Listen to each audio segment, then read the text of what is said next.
Okay. Went hunting this weekend. And it was raining today, so I didn't get to do the hunting I wanted. So here it is.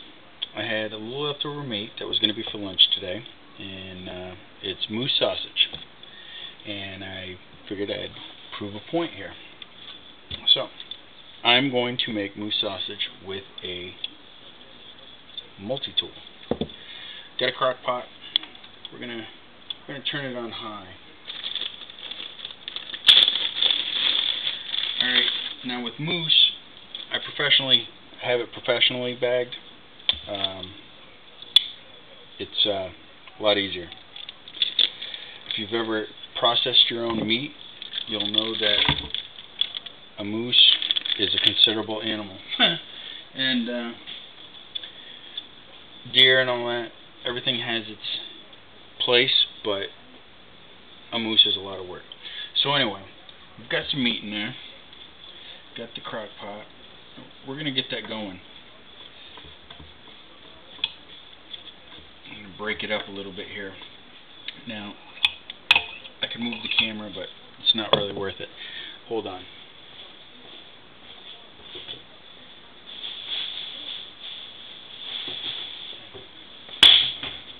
Part of the purpose of this is not just that I'm making it with a multi-tool.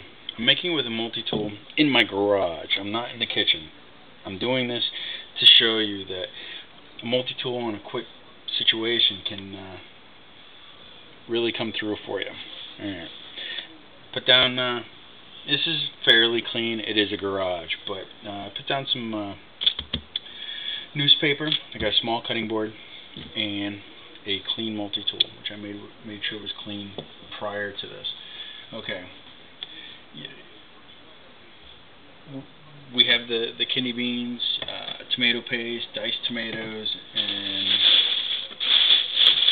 some jalapenos.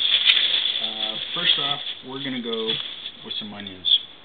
Now, while this is heating up, it's a slow process. We're going to go with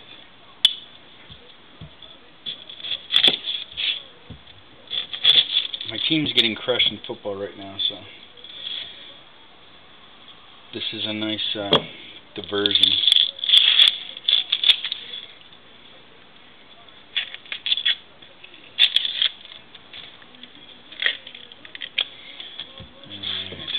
Right. I like a lot of onions. Some people don't. I like a lot of onions. I mean, chili is one of those hodgepodge meals. I mean, you can put a lot of stuff in it to make it taste this way or that way. To me, it's a hodgepodge. You know, what do you have? You know, it's kind of like a stew with less juice.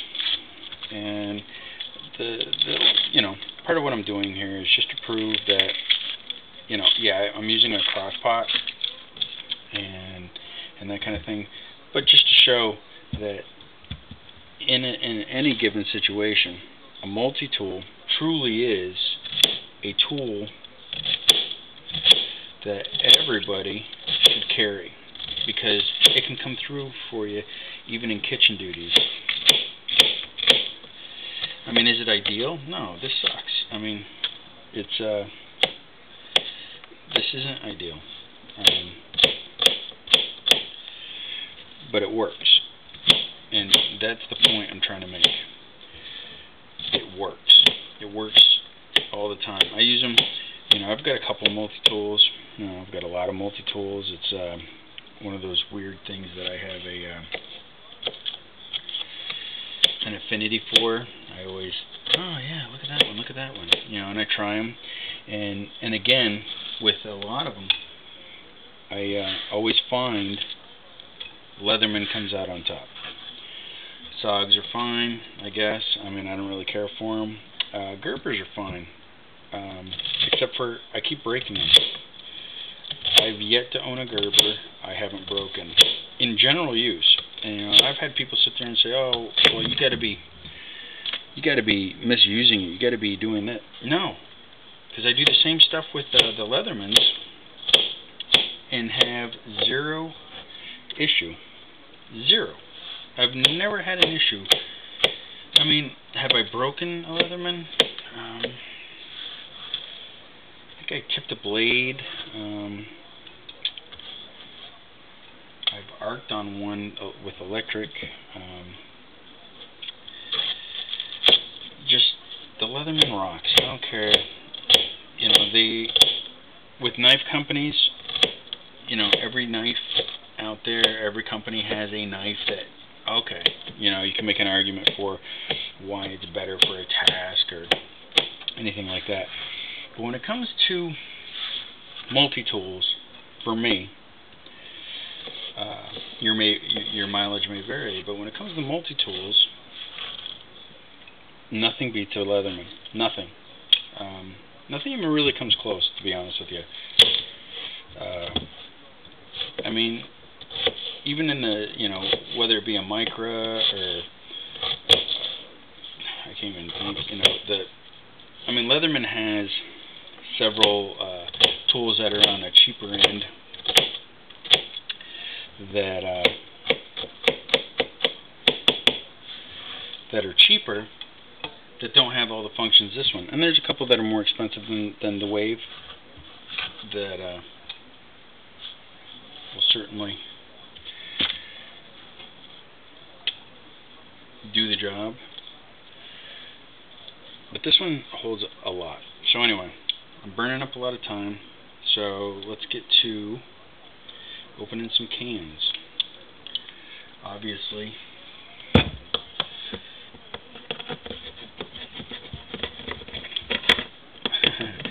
trying to rush here because, you know, I only got so much time. But the point is that, you know, where I've made with multi-tools, every multi-tool should have a can opener, and this is why. Because of things like this. It's just one of these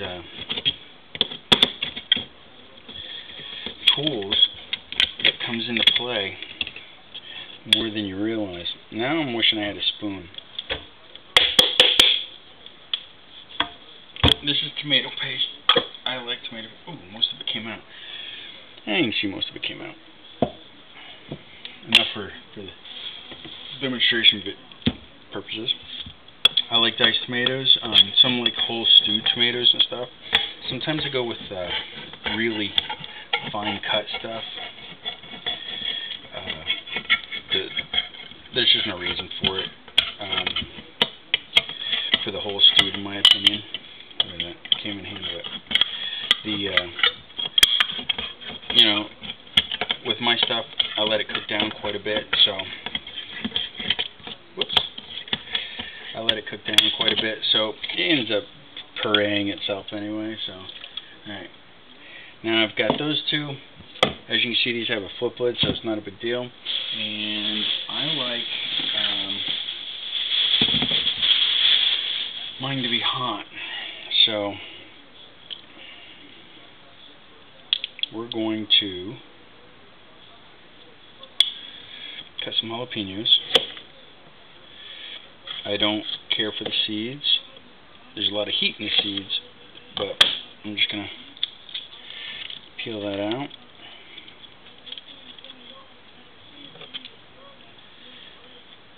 Yeah, I want to pay attention. You know, I have it twice now. It's the second time in this video. I've almost put my finger on that blade. It is what it is. Now, the meat isn't completely cooked there, and the only reason I'm not throwing all this other stuff in there, just a little bit of the paste on top and the diced tomatoes on top, because beyond that, I won't be able to get that meat to cook, and that stuff will come later. But I'm just trying to make a point of you can cook all this with a multi-tool. It's easy. This is why this should be in everybody's kit, everybody's gear. It should be, you know, an essential. You should consider, you know, with your first aid kit, backup weapon, you know, self-defense weapon, close combat, whatever, however you want to look at it. I really think a multi-tool should be in everybody's arsenal. Hands down, no arguments. It should be there. And here is the other point, is that don't be a douche and go cheap. If you got to go cheap because that's what, you know, and you have a multi-tool, at least you have a multi-tool. But this is an item, you know, guns are subjective. Regular duty blades, you know, whether it be Benchmade, Spyderco, Kershaw, whatever, that's all subjective also. But for me, when it comes to, cut this off a little bit more. When it comes to a multi-tool, the blast and the fuse and all, they're all fine. But honestly, I think your basic should start with a wave.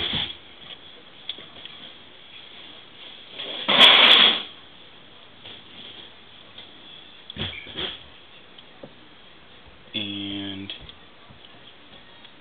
I've only used 2 tools on this. Obviously, one's a knife, which I could have done with a duty knife, and one's a can opener. You know, you could carry 2 tools for that. But all we did was a real quick prep on a meal to prove a point that something as simple as this, the name, the multi-tool, it carries. Now, granted, we're not going to see a finished product because we only have a couple of minutes, and it's chili, and a good chili should stew for several hours. Let the juices break down, let some of the product, you know, the onions and the tomato and everything break down. I won't be adding kidney beans and all that stuff for a little bit, but you get the idea. Have one of these in your kit. It's honestly, if somebody told me I couldn't carry a knife and I could only carry one item, and we're not going to add guns or anything into that, but I'm saying like any tool, you know, whether, you know, even look at the Swiss Army knives. The shacks are good. I personally prefer Leatherman just because I get a lot more, I think, bang for my buck. And, you know, I just showed it here. Quick meal, took, you know, a couple of minutes, obviously, cooking time. Maybe more than that, but it just gives you an idea of how important these are. I've been fixing a lot of stuff with multi-tools lately, and I keep forgetting to videotape it, so here was one of those. I came home, listening to my football team getting their asses handed to them, and I said, hey, I got a crock pot and a multi-tool. Let me show you that I don't need a kitchen to make a meal. Alright, there it is.